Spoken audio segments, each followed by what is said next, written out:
नमस्कार, मैं हूं मयूरी का और वीएनएम टीवी पर आप मेरे साथ देख रहे हैं मुद्दे की बात। मुद्दे की बात में आज गुजरात पुलिस के एक्शन पर बात करेंगे। गुजरात पुलिस ने अचानक ये तय कर लिया कि गुजरात में जिस तरह की असामाजिक गतिविधियां चल रही है उस पर लगाम कसनी है और एक बड़ा ऑपरेशन क्लीन शुरू किया, जिसके तहत कई महानगरों में अलग अलग गैंग्स की सूची मांगी गई। जो बुटलेगर हैं, शराब बेच रहे हैं, उनकी सूची मांगी गई। वैसे सरकार जल्दी ये एक्सेप्ट नहीं करना चाहती हैं, ये नहीं मानती हैं कि असामाजिक गतिविधियां हमारे यहाँ फल फूल रही हैं, हमारे यहाँ धड़ल्ले से शराब की बिक्री हो रही है। लेकिन अब लिस्ट आखिरकार खुद गुजरात पुलिस ने ही डिक्लेयर कर दी है कि 7,612 अपराधियों की कुंडली तैयार की गई है। बड़े बड़े शहरों की बात है, अहमदाबाद, राजकोट, सूरत और वडोदरा जैसे, जिसमें 3,264 बुटलेगर है, 516 जुआरी है और अलग अलग तरीके के लोग हैं जो असामाजिक गतिविधियों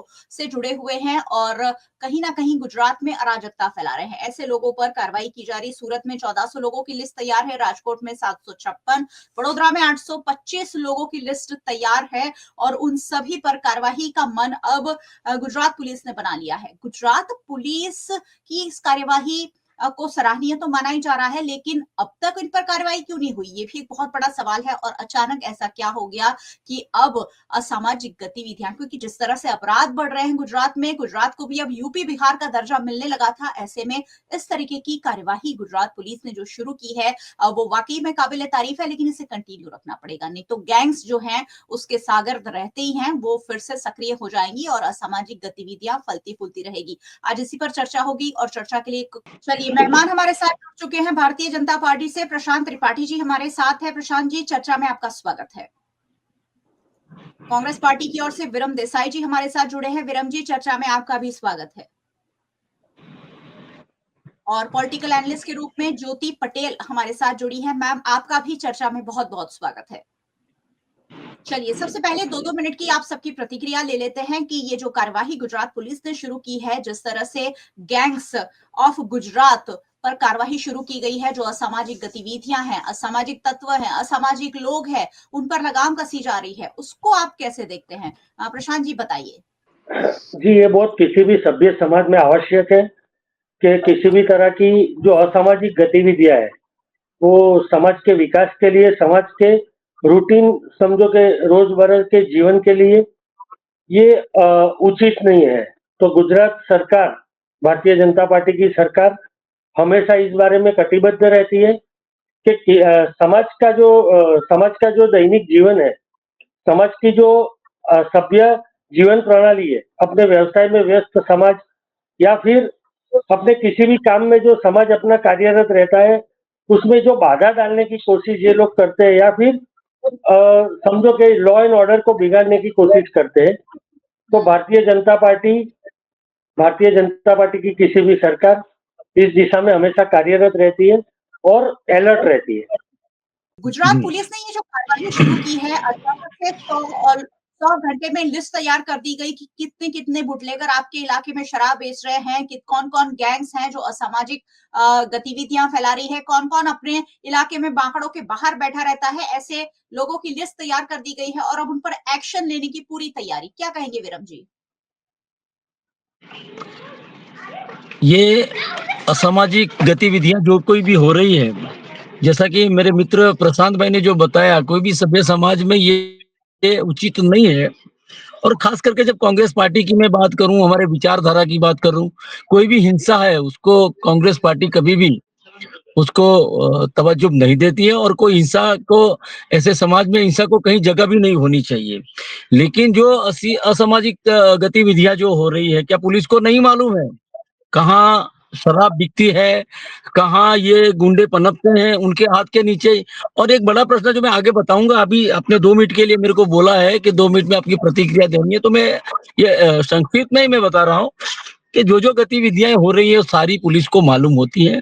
बहुत से ऐसे ईमानदार पुलिस अधिकारी अंदर बैठे हुए हैं, वो काम करना भी चाहते हैं। मैं नाम लेके भी बोल सकता हूँ, वो जैसे हसमुख पटेल थे पहले, या तो निर्लिप्त राय जी हैं अभी, तो उनके ऊपर कोई शंका नहीं करता। लेकिन बात ये है कि ये पुलिस जो ऊपर, उसके ऊपर जो बैठे हुए उनके आका हैं, उनकी उनकी मंशा क्या है, वो भी जानना ज़रूरी है और गांधीनगर तक, नेताओं के घर तक जो यहाँ से इंस्टॉलमेंट जो जाते हैं, इसमें सबसे बड़ी भूमिका इन सरकार की भी रही है और इसके वजह से ये सारी जो गतिविधियाँ हो रही है, वो कहीं न कहीं सरकार के हाथ के नीचे पनप रही है और बढ़ रही है, जो गुजरात के भविष्य के लिए बहुत ही खराब है।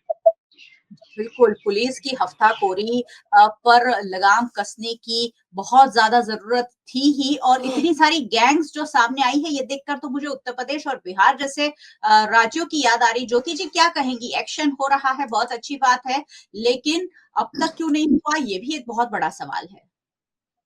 बिल्कुल मयूरेखा जी, क्योंकि देखिए ये सब रातों-रात इतने बूटलेगर या मतलब जो गुनहगार थे वो रातों-रात पैदा नहीं हुए थे कि उनका अभी रातों-रात जिस तरह से खात्मा करने हैं। पहली बात तो ये है कि एक बात समझने लायक है कि अगर राजकीय इच्छा शक्ति हो, तो सब कुछ हो सकता है, उसका ये सबसे बड़ा नमूना है। मतलब अभी तक वो इच्छा शक्ति ही नहीं थी, पुलिस या मतलब कहीं न कहीं कठपुतली बनी हुई थी और अब एक्चुअली जब गुजरात में सरकार की किरकिरी शुरू हुई और उसकी तुलना अब यूपी, बिहार से होने लगी, तब जाकर अब जागी है और जो हो रहा है वो एक्चुअली बहुत अच्छा हो रहा है। मैं उसको पूरा सपोर्ट करती हूँ।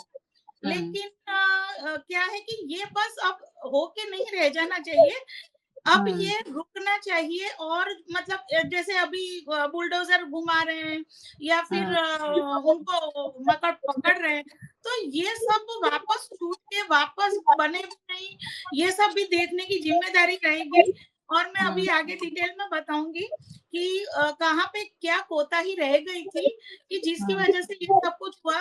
लेकिन चलो देर आए दुरुस्त आए, देर से ही सही, कुछ अच्छा काम तो शुरू कर रहा है। जी। जी, बिल्कुल, देर आए दुरुस्त आए, अच्छी कार्रवाई हो रही है, लेकिन जब आग लगती है तभी गुजरात सरकार कुआँ क्यों खोदती है, ये बहुत बड़ा सवाल है। जब हमारे यहाँ तक्षशिला कांड हो जाता है, तो हम अचानक फायर एनओसी पर एक्शन शुरू कर देते हैं। जब हमारे यहाँ हरणी बोट कांड हो जाता है, फिर हम हरणी बोट कांड वाले को कॉन्ट्रैक्ट किसने दिया था और कौन-कौन से गेम ज़ोन चल रहे हैं, इस पर एक्शन लेना शुरू कर देते हैं। हाल ही में वडोदरा में बहुत बड़ा रक्षित कांड हुआ जो नेशनली इंटरनेशनली बहुत बड़ा एक इश्यू बना कि इस लड़के ने, इस यंगस्टर ने क्या पीकर या क्या खाकर इस तरह से गाड़ी चलाकर 8 लोगों को कुचल दिया। अहमदाबाद के वस्त्राल में एक बहुत बड़ी घटना घटी, असामाजिक गतिविधि, असामाजिक लोगों की जो मारपीट सामने आई और ऐसी घटनाएं जब घटती है सिर्फ और सिर्फ तभी सरकार और पुलिस क्यों जागती है, प्रशांत भाई? नहीं, ये इस पहलू को आप अलग नजरिए से देखिए। मैं और मेरी पार्टी हम ऐसा मानते हैं कि जब कानून और व्यवस्था की बात आती है या किसी भी क्राइम की बात आती है, तो ये मोर और लेस सामाजिक प्रश्न ज्यादा होता है। इसका राजनीतिक दृष्टि से दृष्टिकोण नहीं रखना चाहिए। मैं आपको उदाहरण के तौर पर बताऊं तो अगर आप समझ लो कि अगर सरकार ने कोई एक्शन नहीं लिया होता, अगर सरकार चाहती, कोई भी राजनीतिक पार्टी की सरकार अगर राजनीतिक दृष्टि से ये समस्या को देखती, तो वो इतने जो लिस्ट सॉर्ट आउट किया है, 1000 लोगों का है, 1200 लोगों का, जैसे 700 लोगों का आपने बताया, तो अगर वो चाहती तो लिपापोती करके ये बंद कर सकती थी, पर नहीं। भारतीय जनता पार्टी की सरकार यहाँ नहीं, गुजरात में या किसी भी राज्य में होगी या केंद्र सरकार होगी, तो हम ये समझते हैं ये एक सामाजिक समस्या है, नहीं कि ये कोई राजनीतिक समस्या है। तो सामाजिक समस्या को सामाजिक दृष्टि से देख के, और ये इंडिविजुअल मानसिकता का प्रश्न होता है। जब कोई भी व्यक्ति कानून और व्यवस्था अपने हाथ में लेता है या कोई हिंसा का रास्ता अपनाता है या कोई समाज में दूषण फैलाता है, तो ये उसकी व्यक्तिगत सामाजिक जिम्मेवारी का एक भाग होता है। अगर वो विचलित हो जाता है तो किसी भी सरकार की जिम्मेवारी है। और जैसे कि मेरे मित्र बता रहे थे कि भाई हफ्ते जा रहे हैं, इंस्टॉलमेंट जा रहे हैं, अरे भाई भारतीय जनता पार्टी की सरकार है, भारतीय जनता पार्टी की सरकार जहां पर भी है तो समाज के विकास की बात करती है। हमने देखा है कि गत वर्षों में जब कांग्रेस का शासन रहा था गुजरात में, तो कितने दिन कर्फ्यू रहते थे कांग्रेस के शासन में। ये कांग्रेस के शासन में असामाजिक तत्वों का दौर चल रहा था। भारतीय जनता पार्टी संपूर्ण रूप से जिम्मेदारी लेती है, भारतीय जनता पार्टी। और आप देखिए तो क्राइम तो कैसी चीज है, किसी भी तरह का गुनाह हो, किसी भी तरह की असामाजिक गतिविधियां तो कई विकसित राष्ट्रों में भी हो रही है। तो इसका मतलब ये नहीं कि अगर पुलिस बाद में एक्शन लेती है तो पुलिस जागी, ऐसा हम नहीं कह सकते। पुलिस कितनी सतर्क है और पुलिस कितनी कमिटेड है, पुलिस कितनी डिटरमाइंड है, वो वहाँ की जो सत्ताधीश सरकार है, जो राजनीतिक रूप से शासन कर रही है, उसके डिटर्मिनेशन पर निर्भर रहता है। और आज आपने देखा है कि गत 25 साल में गुजरात का जो विकास है, वो ये असामाजिक गतिविधियों के दूर होने से, असामाजिक गतिविधियों पे लगाम लगाने से कितना विकास हुआ है गुजरात का। हमने कर्फ्यू नहीं देखा है।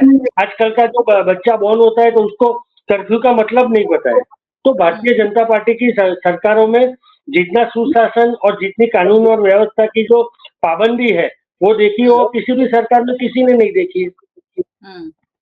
चलिए विरम जी, आप जब कांग्रेस पार्टी जब गुजरात में सत्ता में थी तो बहुत सारे कर्फ्यू और दंगे हुआ करते थे, ये आरोप लगा रहे हैं आप पर प्रशांत जी। और भारतीय जनता पार्टी की सरकार आने के बाद यहाँ शांति की स्थापना हुई है, ये कह रहे हैं, सब कुछ सुचारू चल रहा है। विरम जी। मयूरिका जी, ये प्रशांत भाई की बात नहीं है, मेरे मित्र हैं, लेकिन ये भारतीय जनता पार्टी का एक दृष्टिकोण ही रहा है इस तरह का कि अगर कोई भी बात हो, कोई भी मुद्दे अगर लेकर आए अपने सामने, तो वो सीधे 30 साल पहले ही चले जाएंगे।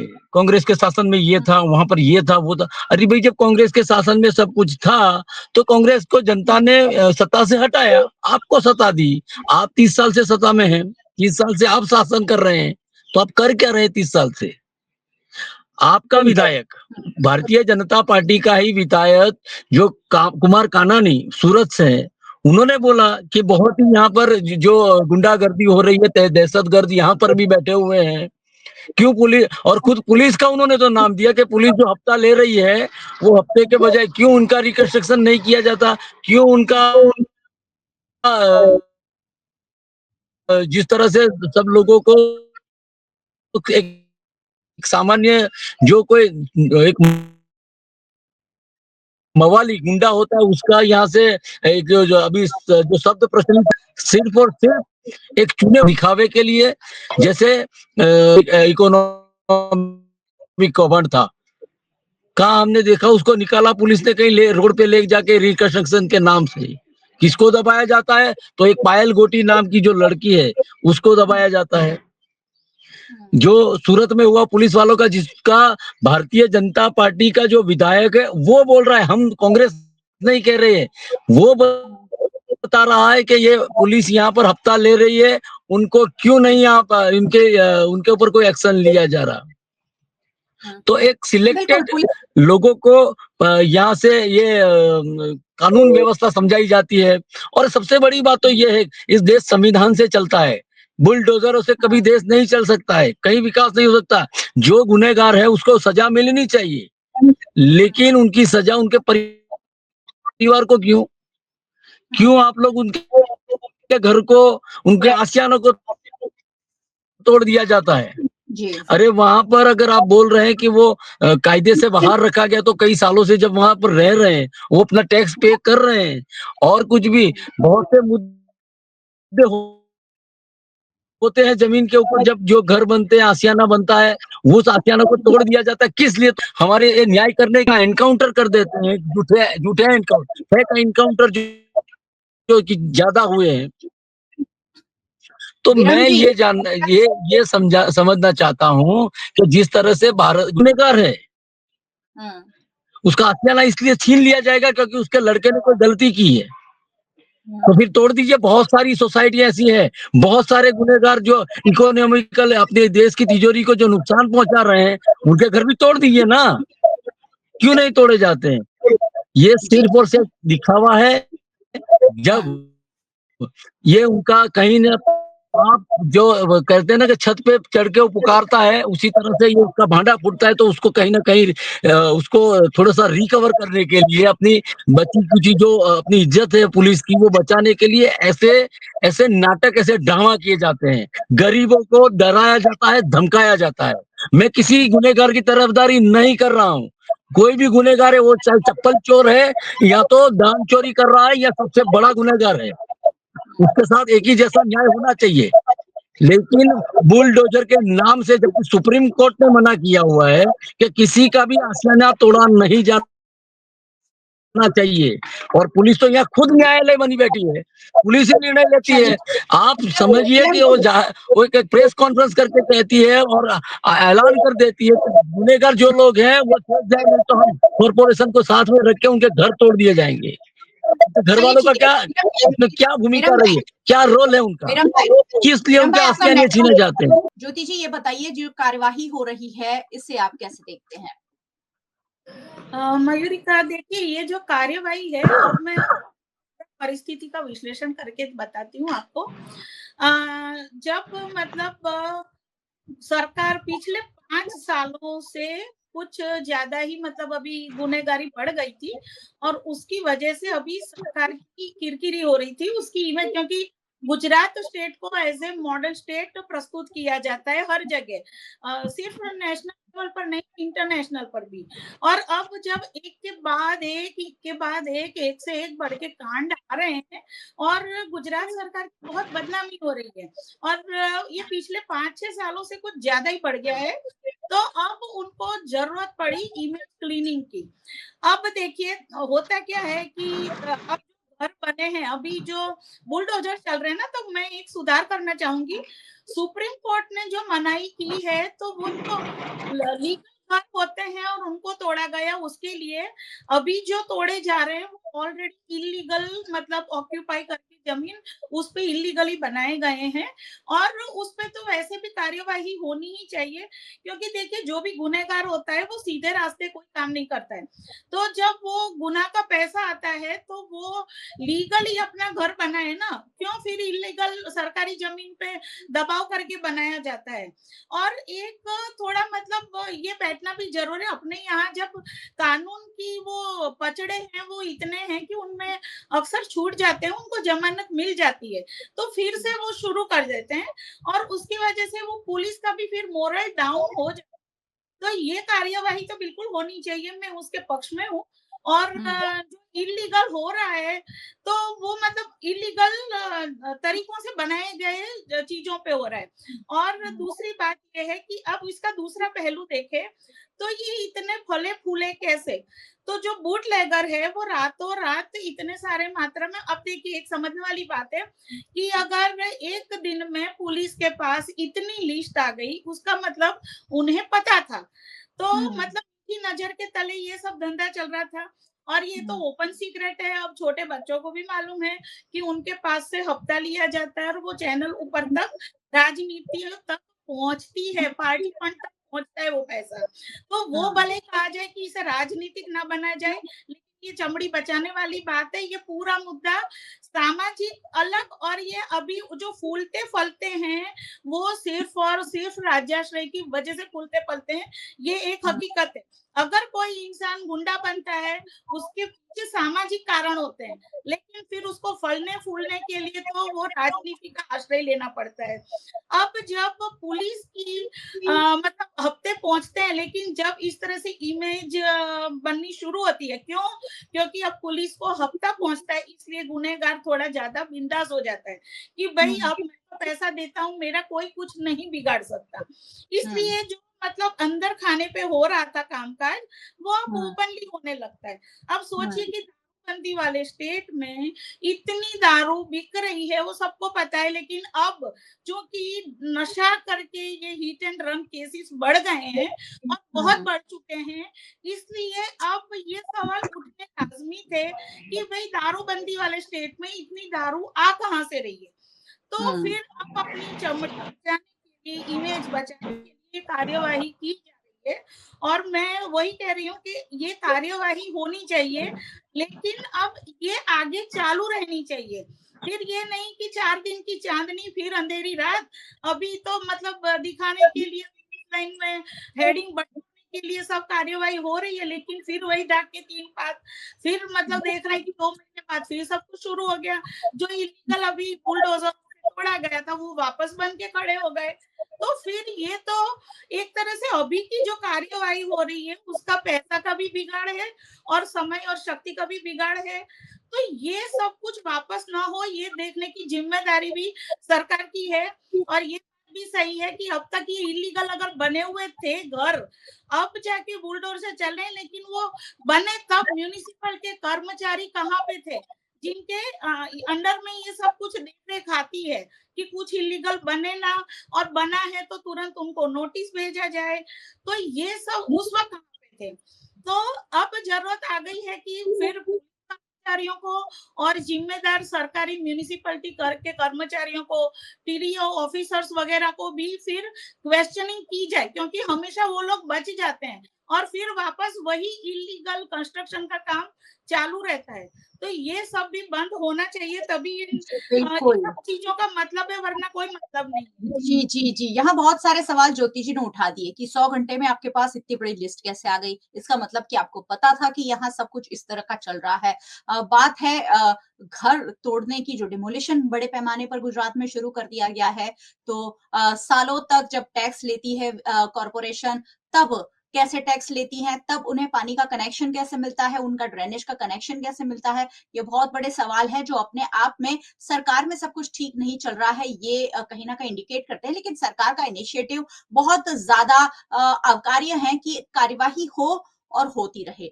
ना सिर्फ कुछ दिनों के लिए बल्कि लगातार होती रहे। शराबबंदी वाले गुजरात में जिस तरह धड़ल्ले से शराब बिकती है, हर कोई जानता है, और ऊपर से जब भारतीय जनता पार्टी के प्रवक्ता सर कुछ दिन पहले ही हमारे साथ जुड़े थे, जो हमसे ही एड्रेस माँग रहे थे शराब के ठेकों के, तो प्रशांत जी क्या कहेंगे? ये जो कार्यवाही है, क्या आने वाले दिनों में भी जनता के लिए जारी रहेगी? जी, अवश्य जारी रहेगी। मैंने जैसे कहा कि भारतीय जनता पार्टी, मेरे मित्र हमारे विधायक की बात कर रहे थे, तो इससे इसका अगर अलग परसेप्शन से देखें तो हमारे वहाँ आंतरिक लोकतंत्र कितना बड़ा है। हमारे वहाँ जो मौलिकता है, हमारे वहाँ जो आंतरिक लोकतंत्र है, तो कोई भी व्यक्ति अगर समाज के हित में कोई भी बात करता है, तो हम उसमें लिफापोती नहीं कर रहे हैं। और जैसे मुझे मुझे हँसी इस बात की आ रही थी कि कांग्रेस के मित्र के या कांग्रेस की जो पार्टी है, उनके हर बात में दोहरे मापदंड रहते हैं, उनके हर बात में दोहरा मुख रहता है। एक तरफ वो संविधान को बचाने की बात करते हैं, संविधान की बातें करते हैं। अरे ये वही कांग्रेस है जिसने संविधान का क्या हश्र किया था जब इमरजेंसी लगाई थी। ये वही कांग्रेस है जो आसियाने बचाने की बात कर रही है। एक तरफ आप ऐसे बोल रहे हो कि असामाजिक तत्वों पे, गुनहगारों पे एक्शन क्यों नहीं कर रहे हो? अगर उनके घर अवैध मकान, इलीगल मकान हम तोड़ रहे हैं तो उसका बचाव कांग्रेस कर रही है। अरे भाई ये कहाँ की नीति है? आप संविधान की बात करते हो, आसियाना तो जलाना उसे कहते हैं जो 84 में कांग्रेस के नेताओं ने सिखों के साथ किया था। संविधान की आप बात करते हो तो आपके ही नेता ने एक इलेक्टेड गवर्नमेंट के आपकी गवर्नमेंट का एक ऑर्डिनेंस प्रेस कॉन्फ्रेंस में फाड़ के फेंक दिया था श्रीमान राहुल गांधी जी ने। तो आप हमें संविधान मत सिखाओ, आप हमें गुनहगारों से कैसे निपटना आप मत सिखाओ। हमें पता है कि समाज के हित के लिए, सुशासन के लिए, समाज सुचारू रूप से चले, समाज अपना सुचारू रूप से जीवन कैसे बढ़ाए, तो समाज में कानून और व्यवस्था का एक सुरक्षा चक्र जो है, और जो कानून और व्यवस्था तोड़ने वाले हैं उन पे सरकार का खौफ अभी नहीं, ये टाइम भी नहीं है, वो हमेशा रहेगा। जहां जहां भारतीय जनता पार्टी की सरकार होगी वहां कानून और व्यवस्था को कोई अपने बलबूते पर नहीं चलाएगा, कोई कानून और व्यवस्था अपने हाथ में नहीं ले पाएगा। भारतीय जनता पार्टी की सरकारें हमेशा प्रतिबद्ध रहेगी। सर कौन सी कानून व्यवस्था की बात हम कर रहे हैं? हमारे बच्चे पिकनिक जाते हुए सुरक्षित नहीं है, हमारे बच्चे ट्यूशन क्लास में पढ़ने जाने के लिए सुरक्षित नहीं है, अगर हम मच्छू डैम पर घूमने जाते हैं तो वहां हम सुरक्षित नहीं है, हम हर जगह असुरक्षित है। होली का दिन था और एक व्यक्ति आता है, 8 लोगों को रौंद देता है। कानून व्यवस्था की धज्जियां लोग उड़ा रहे हैं और धड़ल्ले से उड़ा रहे हैं, क्योंकि पुलिस का खौफ लोगों में है ही नहीं। पुलिस का ये खौफ बिठाना होगा, और इसलिए भी इस तरीके की जो कार्रवाई है उसकी मैं सराहना करती हूँ। लेकिन अलग-अलग तरीके के निर्णय जाहिर कर दिए गए हैं। जैसे बड़ोदरा में 11 बजे बाद कोई दुकान खुली नहीं रहेगी। कितने दिन नहीं खुली रहेगी ये मैं नहीं जानती, क्योंकि गर्मियों के दिन आ रहे हैं और 11 बजे बाद ही लोग बाहर घूमने भी निकलते हैं। विक्रम जी, ये अलग-अलग पुलिस के निर्णय सामने आ रहे हैं, अलग-अलग शहरों में दोहरे मापदंड के साथ आ रहे हैं। बड़ोदरा में कल बहुत सारे लोगों को डिटेन कर लिया गया, जबकि रमजान का भी महीना चल रहा है। रात को भी देर रात तक दुकानें जारी रहती हैं, और नाइट जो हमारा कल्चर है, वो अहमदाबाद में भी आइसक्रीम खाना या गोले खाने के लिए लोग देर रात तक बाहर निकलते हैं। ऐसे में 11 बजे अगर दुकान बंद कर दी जाए, ये किस तरीके के कानून जनता पर थोपे जा रहे हैं? मयूरिका जी, जिस तरह से प्रशांत भाई ने बात की, अपने मैंने पहले ही बताया कि भारतीय जनता पार्टी का कोई भी प्रवक्ता हो, कोई भी स्पोक पर्सन हो, जो भी आता है, वो सीधा पीछे पिछले सालों की बात, और 30-40 साल पहले क्या हुआ था, कांग्रेस के शासन में क्या हुआ, वहां ले जाते हैं। उदाहरण के तौर पे अभी उन्होंने बोल दिया कि इंदिरा गांधी का बात जिक्र किया, उन्होंने संविधान की बात की। अगर वही इंदिरा गांधी है जिन्होंने संविधान बचाया, अगर 3 साल के बाद इमरजेंसी हटाकर उन्होंने सामान्य चुनाव करवाए, वो चाहती तो चुनाव नहीं करवा सकते। सारे लोगों ने उनको बोल दिया था कि चुनाव आप हार जाएंगी, फिर भी डरे बगैर उन्होंने चुनाव किया, और पर आपने बोला जब हारी उस चुनाव, कांग्रेस नहीं पार्टी मैं वाले भी इसलिए जिक्र कर रहा हूँ, मैं तो इसके छोड़ दीजिए ना, प्रेजेंट की बात कीजिए मयूरिका सर। जी, मैं वही बात कर रहा हूँ, मैं वही बात जो प्रशांत भाई ने जो बोला है, तो उसका आपके दर्शकों को भी तो पता चलना चाहिए ना कि 3 साल के बाद उन्होंने चुनाव भी दिए, और उसके 3 साल के बाद कांग्रेस जब पहले हारी 77 में, और 80 के बाद इंदिरा जी प्रधानमंत्री के तौर पर, बतौर प्रधानमंत्री के नाम से वो लड़ी चुनाव, और वहां पर स्पष्ट बहुमति के साथ इसी देश की जनता ने उनको बहुमत से इस देश का प्रधानमंत्री बनाया, जी। और जहां तक वो जीवित रही तब तक वो प्रधानमंत्री रही। आज पूरी चुनाव जो संवैधानिक जो संस्था है, उसके ऊपर कब्जा कर लिया है। हिटलर शाही यहाँ पर हो चुकी है।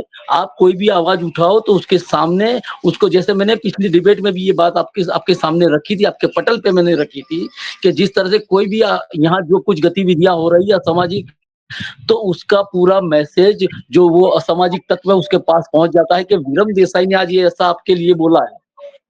धमकियां आनी शुरू हो जाती है, तो ये कैसी कानून व्यवस्था आज चल रही है। नकली सीएमओ मिलता है, नकली पीएमओ बनता है, नकली कोर्ट बन जाती है, नकली पुलिस अधिकारी बन जाता है। एक सबसे बड़ी तो नालेसी जनक बात जो हमें शर्मनाक करती है, एक डीवाईएसपी महिला के नाम से एक अवार्ड लिया जाता है, हमारे राज्य के मुख्यमंत्री उसको एक अवार्ड भी देते हैं, उसको बताया जाता है कि अहमदाबाद क्राइम ब्रांच की डीवाईएसपी है, उसको अवार्ड भी दिया जाता है। 2 साल तक वो सोशल मीडिया पर ये सारे जो अवार्ड मिलते हैं उसको रखती है, लेकिन पुलिस कुछ नहीं कर पाती। 2 साल के बाद पता चलता है, लेकिन तब तक तो बहुत पानी बह गया होता है। तो ये बहुत सारी ऐसी बातें हैं, तो कांग्रेस के शासन की ये बात ना करे तो बहुत ही अच्छा है, क्योंकि अपने दिल में झांकिए कि क्या-क्या हो रहा है। आज महिला सुरक्षित नहीं है, आज बच्चा सुरक्षित नहीं है। मयूरिका जी, आपने बहुत बढ़िया बात कही कि बड़ौदा में क्या हुआ। आपने देखा कि यहाँ जो मोरबी के अंदर जो घटना हुई, क्या हुआ वहां पर, यहाँ अहमदाबाद के कांकरिया लेक पे क्या हुआ, और कितने लोगों को सजा हुई। यहाँ पर सारे लोग जमानत पर बाहर हो गए हैं, और जो पकड़े हैं वो छोटे प्यादे थे, जो अभी छोटे छोटे प्यादों को पकड़ा गया है। जो मुख्य आरोपी है उसको तो आज तक उंगली भी, उनके हमारे जो बाल बुद्धि जो यहाँ के गृह मंत्री हैं, बाल बुद्धि गृह मंत्री है, समझना 8वीं फेल इस देश की कम नसीबी कहो, गुजरात की कम नसीबी कहो, कि 8वीं फेल जो है वो यहाँ का गृह मंत्री, बाल बुद्धि गृह मंत्री है। और वो आए दिन विधानसभा में हो या चाहे कोई भी कैमरा के सामने, कैमरा जीवी तो है, हमारे प्रधानमंत्री भी कैमरा जीवी है, कैमरा साथ लेके घूमते और एक ही बात करते, किसी भी चमरबंदी को छोड़ा नहीं जाएगा, किसी भी चमरबंदी को छोड़ा नहीं। वो झाला घूम रहा है, क्यों उसका भी रिकंस्ट्रक्शन नहीं किया गया? पकड़ो ना उसको, पुलिस अधिकारियों का रिकंस्ट्रक्शन करो ना, क्यों नहीं किया जाता है?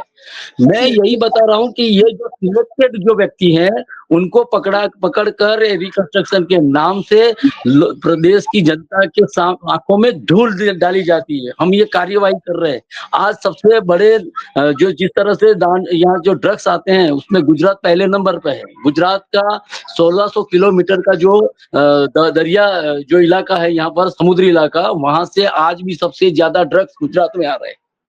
तो यहाँ उड़ता गुजरात बना जा रहा है, और आप बोल रहे हैं कि कानून व्यवस्था यहाँ पर बनाई हुई भारतीय, ऐसे बोलते हैं भारतीय जनता पार्टी, तो जहां जहां धर्म के नाम पे राजनीति करते हो आप लोग। इसलिए वो ठीक करने की कोशिश आपसे कर रहे शिक्षा मांगी जाए तो आप बोलते हो देखो वहां तो औरंगजेब ने वहां पर उसकी कब्र बनाई हुई। अरे जब शिक्षा की हम बात करते हैं तो शिक्षा की बात करो ना भाई, औरंगजेब से हमें क्या लेना देना है?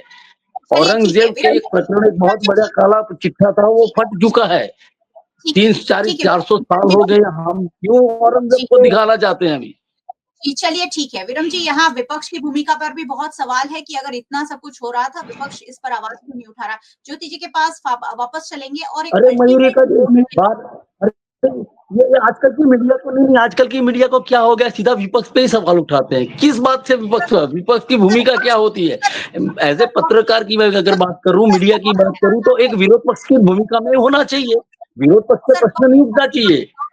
सवाल उठाते हैं कि आप आप एक सनी, आप बनाइए, जैसे कितने, आप जैसे नहीं, मैं भी बताइए, आप जैसी सनिष्ठ मीडिया कितनी है चैनल है, मेरे को दिखाइए ना। बताओ आप कितने लोग बताते हैं कि ये यहाँ पर ये हुआ।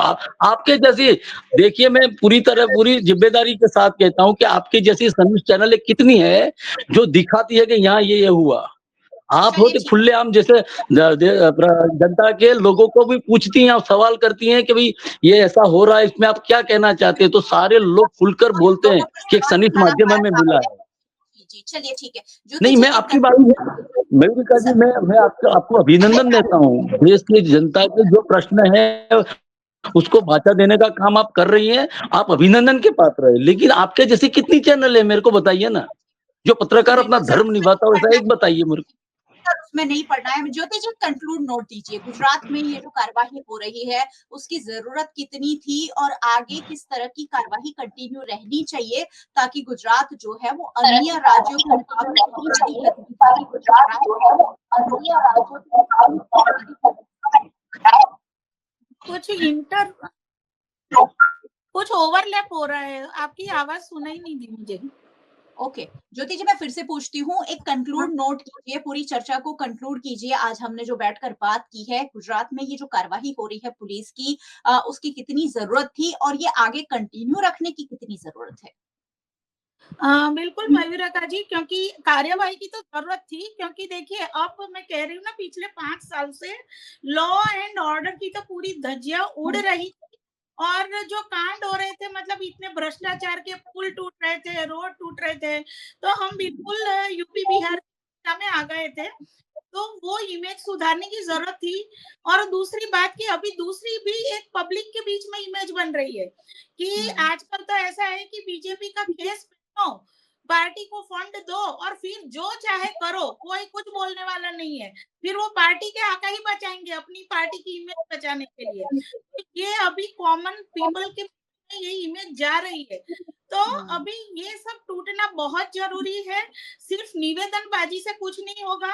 अभी पुलिस कम से कम एक्शन मोड पे आई है, चाहे दिखावे के लिए सही, चाहे इमेज क्लीनिंग के लिए सही, लेकिन पुलिस अफ़सर को समझना पड़ेगा कि वो लोग स्वतंत्र हैं अपनी काम करने के लिए, तो उन्हें ज़्यादा फिर राजनीतिक मतलब उनको पॉलिटिकल फेवरेट होने की ज़रूरत नहीं है। क्योंकि आजकल जो हो रहा है देख रहे हैं हम भी, राजकीय नेताओं की वो हथकंडा बन चुकी है।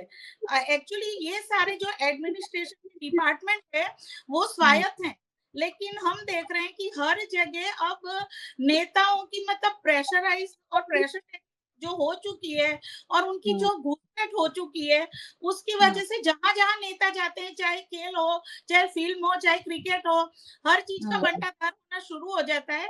भाई आप सिर्फ शासन तक रहिए ना, क्यों हर चीज में टांग अड़ानी है? लेकिन नहीं, उन्हें हर चीज में जाना है।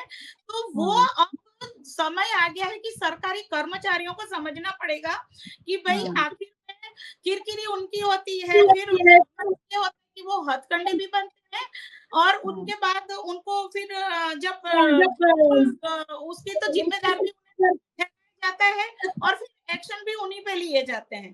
तो वो मना करते हैं गलत बातें करने के लिए, तो ये सबसे ज़्यादा ज़रूरी है।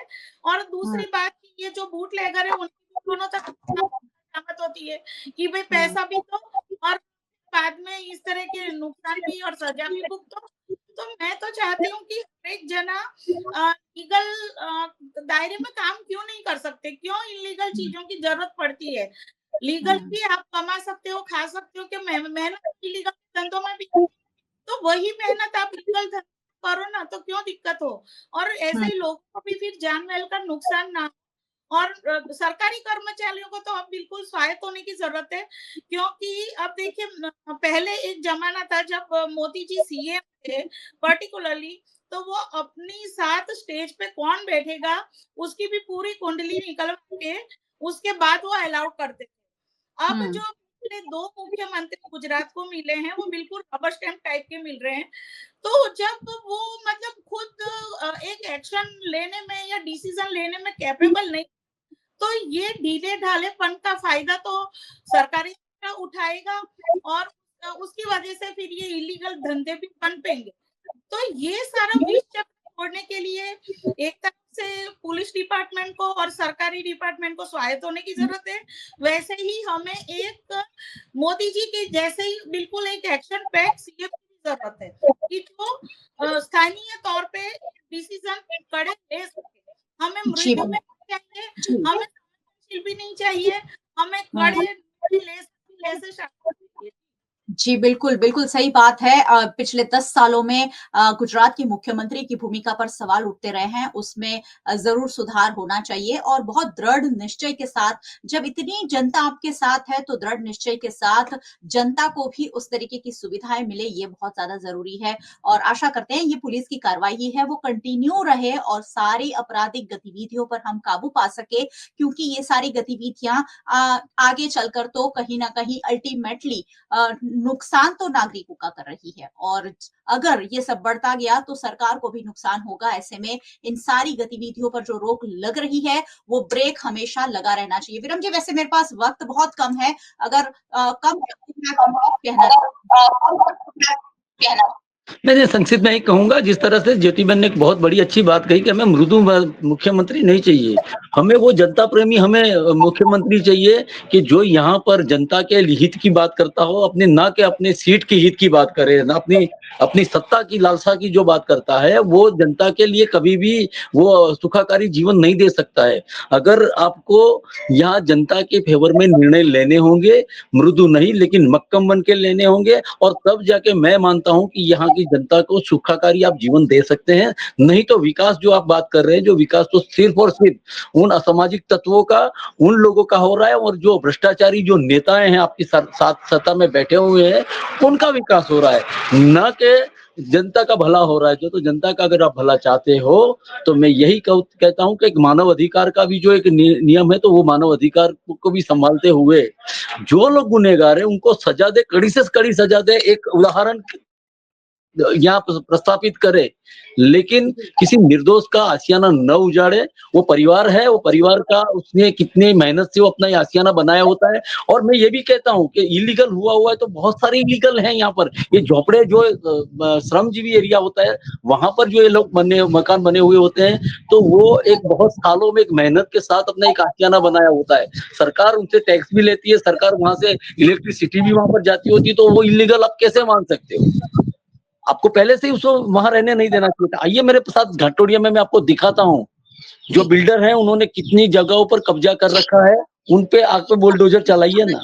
तो इससे सिलेक्टिविटी क्यों, सिलेक्टिविटी क्यों, पार्शियलिटी क्यों? आप करना चाहते करें, चाहे उसको निकले न करे, न केवल उनके 4 लोगों को पकड़े, उन परिवार को, और उनको हत्याना गिरा दिया जाए। बस यही एक अपेक्षा रखता हूँ। मैं आपके माध्यम से प्रशांत भाई से भी कहना चाहता हूँ कि आप अपनी सरकार में भी ये बात रखिए। इसमें कोई पॉलिटिक्स करने की, राजनीति करने की जरूरत नहीं है।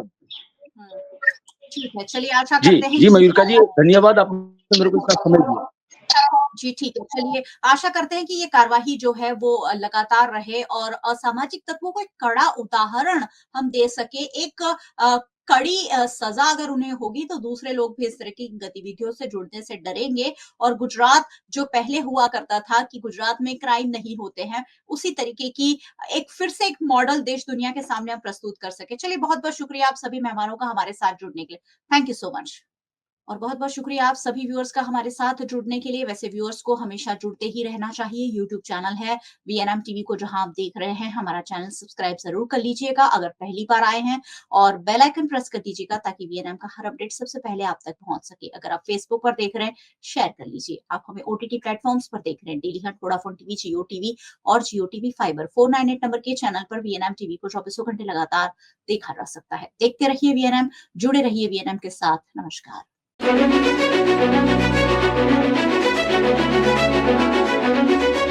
you.